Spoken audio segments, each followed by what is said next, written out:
अस्सलाम वालेकुम वरहमतुल्लाहि वबरकातुहू।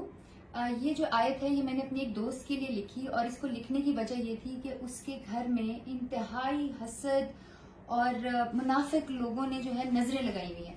अब नजर लगना जो है वो बरहक है। हमारे नबी सल्लल्लाहु अलैहि वसल्लम का फरमान है कि नजर जो है वो पत्थर को भी फाड़ देती है। और जब आपके घर में ऐसे रिश्तेदार स्पेशली जब वो आके कहते हैं ना, हाँ इतना खूबसूरत घर, हाँ इतनी बड़ी गाड़ी, तो ये जो हाँ है ना ये समझे कि ये नजर है।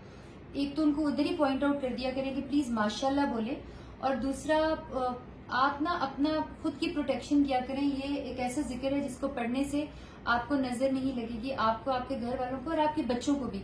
और अनफॉर्चुनेटली ये जो नजरें लगती हैं ये सारे आपके करीबी रिश्तेदार और दोस्तों की ही लगती हैं, क्योंकि हम इंसान है ना, इंसान की फितरत होती है कि इंसान कम ज़र्फ होता है। जब आपको वो तरक्की करते देखते हैं तो उनकी तारीफ के अंदर भी कुछ ऐसे अल्फाज या कुछ ऐसी एक समझे कि एक ऐसी एनर्जी होती है जो कि आपके इर्द गिर्द की एनर्जी को खराब कर देती है और आपको नजर लगती है और आप मसाइब का शिकार हो जाते हैं।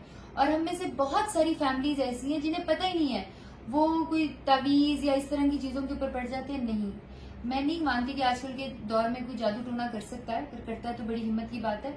The most worst thing which you can suffer is नजरे बद। वो सिर्फ नजरे बद होती है।